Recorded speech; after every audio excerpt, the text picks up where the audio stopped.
No. No niin, mennään katsomaan sitä YouTube HD:tä, eli Selvä. kirjautuminen.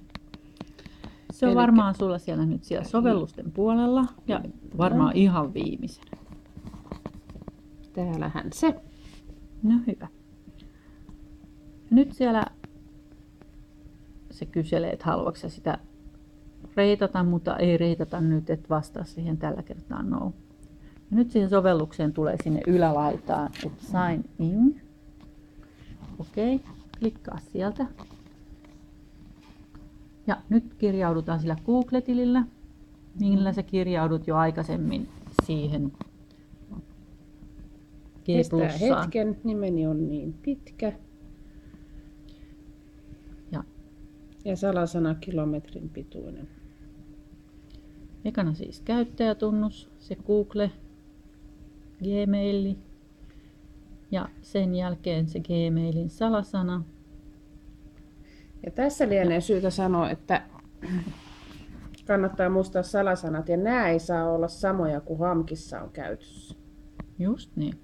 Hyvä Sara, sä oot jo oppinut.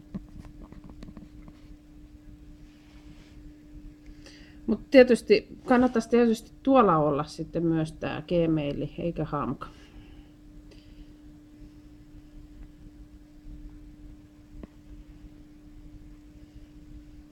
Tässä menee ikuisuus.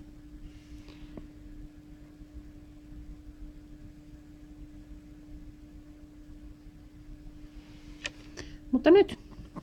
Okei, nyt se lataa meille sen sovelluksen. Ja nyt kun me katsotaan, että se ei vielä mennyt sinne oikeasti sinne sisälle.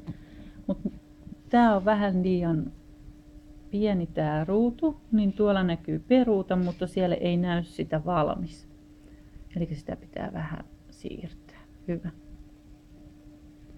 Ja tämän jälkeen me päästiin sisään ja tuolla yläkulmassa lukee nyt nimi, jonka jälkeen pääsee sitten kuvaamaan sieltä kuvausikkunasta erikseen. Kiitti.